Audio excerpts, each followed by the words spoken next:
It is such a beautiful morning. It's 7 o'clock and the sun is rising in the sky. This morning I brought all of my camera gear with me because I've decided this morning is a morning where we're going to get some crackers. So I know the first place I'm going to go set up my tripod, and I'll see you there.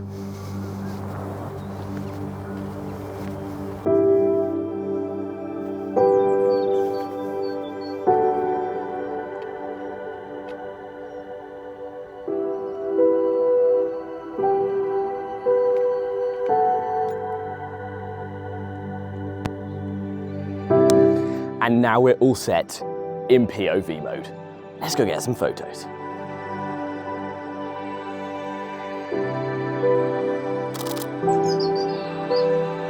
There is hundreds of geese gathering in this field. We've got a mixture of greylag and Canada geese.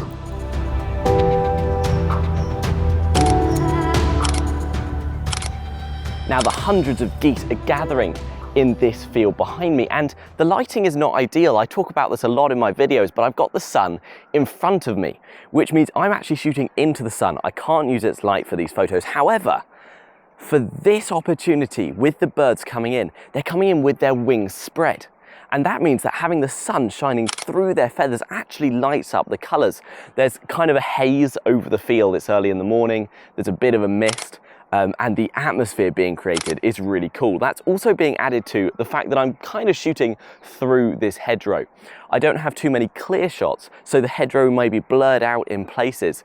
The shots are not the clearest in the world, but the atmosphere is there. Now, this is the setup that I'm using today. If you've been following the channel for a while, you'll know what it is. I've got the Canon 7D Mark II, and I've got the Sigma 150 to 600mm lens. I've got that all on my Manfrotto video head set up, and that's what I use to take these photos. I have got my tripod out today because it allows me a little bit more stability, and because it's early in the morning, the sun hasn't fully risen, and there's a lot of clouds in the sky, although actually, it's getting very blue, which is nice. The forecast said it was cloudy all morning. So the tripod's going to allow me to just make the most of that lighting.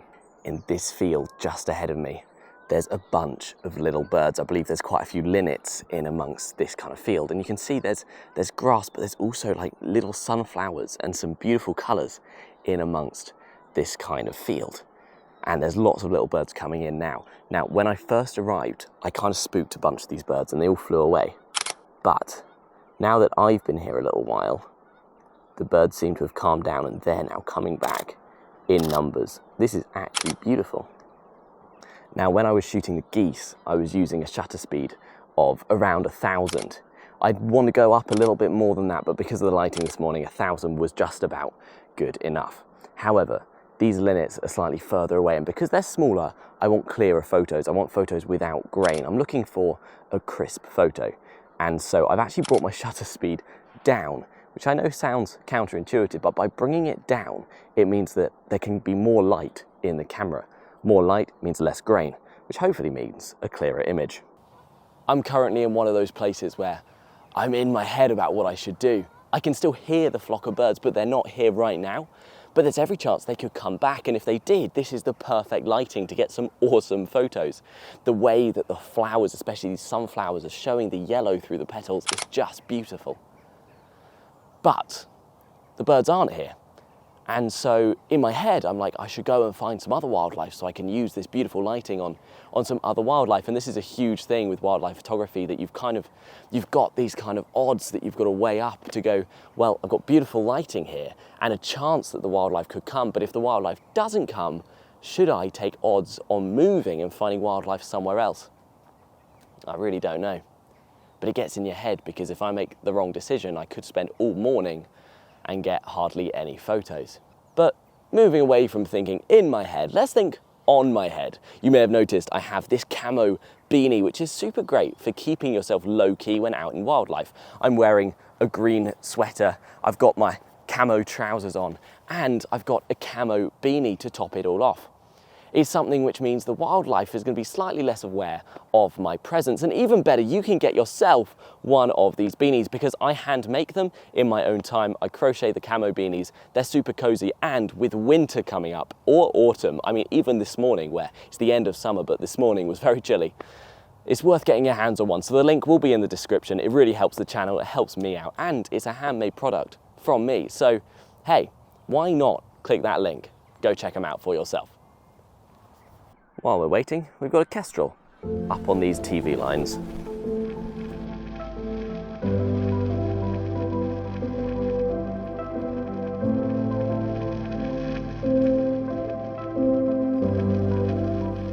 A few hours went by and the sun rose in the sky. I could still hear the flock of geese being super noisy, and I could see my flock flying by every now and then. However, the path that I was on became particularly busy with dogs and regular interruptions, and I noticed my flock is now in this field. Now, the original field was just a few that way, and it's much quieter here. I have set my camera up, and now I have ideal lighting for a proper pop of color. We've gone past the sun being low in the sky. The sun is now very high in the sky, but it is still golden hour. My shadow is still longer than me, and we now have this beautiful yellow field.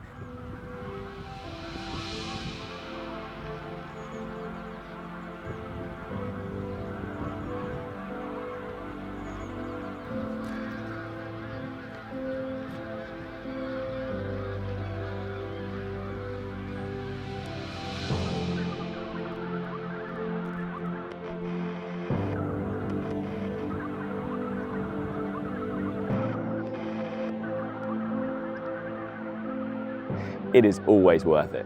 It's always worth it. We just got some beautiful photos of I believe it's a linnet. It was sitting down in amongst these yellow reeds, and so it had blurred out reeds all around it. I had to move myself. I'm further along the field, but I found a gap where I could get a clear shot of the bird. And actually, I can see he's sitting on that twig over there singing. So let's see if I can get some more photos.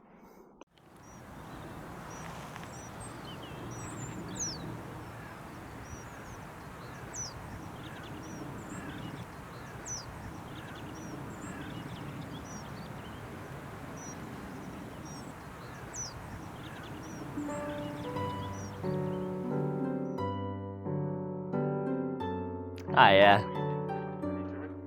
yeah, we've got some linnets flying around in the field. These swallows as well. Loads of swallows quite low. We've had some pretty awesome moments today. We certainly have stories to tell, and I actually have one more story to tell you, but in order to tell it truthfully, I need to get back to my car. It turns out all this time I haven't had something which we think is quite important as human beings, especially in my generation. I haven't had it because I accidentally forgot it. Equally, I think next time I might intentionally accidentally forget it because I've enjoyed not having it on me. And the thing that I forgot is nothing other than my phone. Next time you go out, I'd recommend leaving it behind. It allows you to focus a lot more. And on that note, I'll see you in the next one.